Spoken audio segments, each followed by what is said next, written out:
Hi guys, and welcome back to another DrAce video, and today we're going to be playing MotoGP 22, and it's time for another Season 9 2009 game mode, probably my favourite game mode of this entire game. One thing I will mention is I have something terrible to tell you. I had to reduce the AI difficulty in this challenge. I don't know why the hell, on this game mode, and this game mode only, in this particular challenge, the AI were ridiculous. I really don't know why. I had to drop it down to 100%, so down 20 from the usual realistic extreme that we usually play, and then down to realistic. But since the update, I think it's since the update, but this challenge was unbelievably difficult. And I don't know why. It's the only challenge, apart from the first challenge with Casey Stoner in Qatar, that's given me any trouble whatsoever. Don't know why that is, and I need your advice, I need your opinions down in the comment section down below. Have you tackled this challenge, and did you experience the ridiculous AI difficulty level in this particular one? Which is so ironic. I'm always complaining about the lack of difficulty in MotoGP 22, and all of a sudden in this one it's way too hard. There's like no balance whatsoever. I don't know. I was doing 145s for fun, and Lorenzo was matching my lap time, if not bettering it. I think Rossi did a 142 on one of the laps, and I was like, wow, that's ridiculous. So I did have to reduce it. Shamefully, unfortunately, I did have to reduce it, but it is what it is, and I just had to get this challenge done. So let me know in the comment section down below. Let me know I'm not going crazy, because reducing the difficulty really hurt me. So yeah, about that. Anyway, moving on. We're going to be tackling this one with Casey Stoner. The objective is to finish in first position and distance the second position by at least 1 second. So we have Lorenzo ahead of us, and we've got 3 laps to do it. So braking rather firm now for the left-hander of Materassi. Chuck it to the right-hand side for the right-hander for Borgo San Lorenzo. Speaking of Lorenzo, he is getting closer. Braking firm now for one of the most iconic parts of Mugello ever. Goodness me, that was the rumble strip there. As I got a little bit lost in dreaming about overtaking someone into Casanova and into Savelli. But into Arrabbiata 1, really rapidly closing up now onto the rear of Jorge Lorenzo. To the side to Arrabbiata 2. Careful not to touch the rumble strip, because sometimes it gives you a bit of a wheelie, as we chuck out the right Alpine Stars boot going into Scarpa rear. To the left-hand side, getting really close to Lorenzo now. I tried to avoid hitting him there, and I went onto the rumble strip ever so slightly into Pelagio, but now we're firm on the brakes. Really close now to the Fiat Yamaha. Into Correntaya, we might have a lunge here. Might as well go for it. Excuse me, Jorge. As Stoner is now up into the top 3. Podium beckons the man from Australia as we come out to Biondetti 2, bringing on the power quite abruptly. Now, one thing I did want to mention as well is I think I tried this later on in the video, but I don't really remember.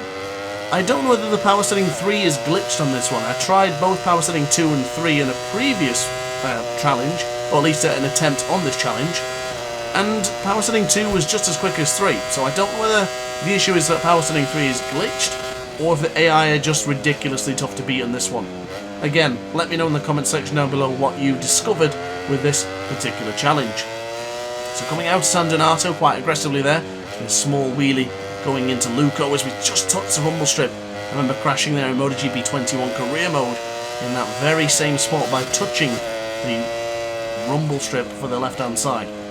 So now the left-hander once more for Materassi. 1.63 is Valentino Rossi ahead of us. 1.7 is Marco Melandri. Melandri doing a stellar job right now in the top position, as Valentino is desperately pushing him to try and get past, but just cannot find a way through on the Kawasaki as things stand. But to the right-hand side we'll go now for Arrabbiata 1, keeping it nice and tight to the apex and slowly bringing on the power. Chuck it to the right-hand side for Arrabbiata 2, and then bring on the power. Once more, bit of a wheelie there, just ever so slightly, though it's nothing to concern ourselves with too much, as we now go into Scarpa rear for turn 10.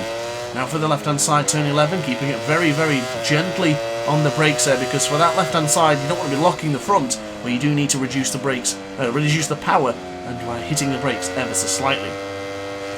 So we have the 8 times world champion ahead of us on track. Of course, 8 times at this current climate, not in real life, of course.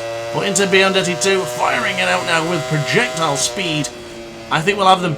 We could certainly get the slipstream here out of Bacini and going into San Donato. This could be a chance for us to overtake not 1, but both riders. So into the slipstream we'll go. This should be another 145 high, or at least a first 145 high as we take the slipstream from Valentino Rossi. Doesn't seem like we're picking up any additional speed with power setting 3. Power setting 2, I seem to be getting closer. I really don't know what it is with the power setting in this particular challenge. I'm wondering if that's the thing that's bugged, but we go inside. Very close there as Malcolm Melandri says, no thanks, Stoner. But we do barge our way through, and Casey Stoner is now into the lead of this particular challenge. Look at Melandri there, really close to touching the rear tyre of the Ducati there. Ever so close, couldn't get any closer than that. Any closer and he would have been sitting on the Desmos Adichie as well as Casey Stoner. So coming out to turn 5, 0.3 of a second is the gap. Not sure if I'm going to get the second objective in this one. This will be the only one I've not been able to do it on if that's the case. So we've got to really dig down deep here. What's the resolve like? Oh, it's down to 2.5 of a second. I actually lost time to Melandri behind. As we now go to the right hand side for Arrabbiata 2. We don't get the wheelie here and brake very firm into Scarpa rear. We should have a chance of improving the lap time.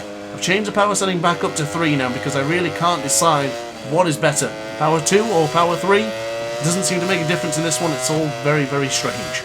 We're braking now into Correntaio for the final time of asking our final lap. There's still plenty more laps in this particular Grand Prix. We'll bring on the power going into Biondetti 1. Nicely done. Biondetti 2. Beautifully done.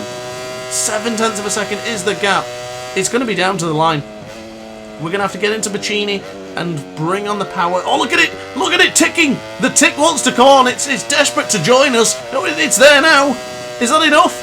Bringing on the power, 1.1 of a second, almost 1.2. Across the line, we do, in fact, complete the challenge. Brilliantly done there. That was rather entertaining towards the final corner and beyond. So guys, I hope you enjoyed. If you did, let me know in the comment section down below. If you want to see more of these, let me know as well, because of course, plenty more content to do. And upon that note, hit the like button, hit the subscribe button, and I'll see you in the next video. Ciao for now. Oh hi, didn't quite see you there. Good to see you're still here. If this video didn't quite set your appetite, then why not watch some more DrAce content by clicking the video shown on screen now. Furthermore, if you would like to follow me on social media, you can do so now with the links down in the description. Consider subscribing so you don't miss a single DrAce video.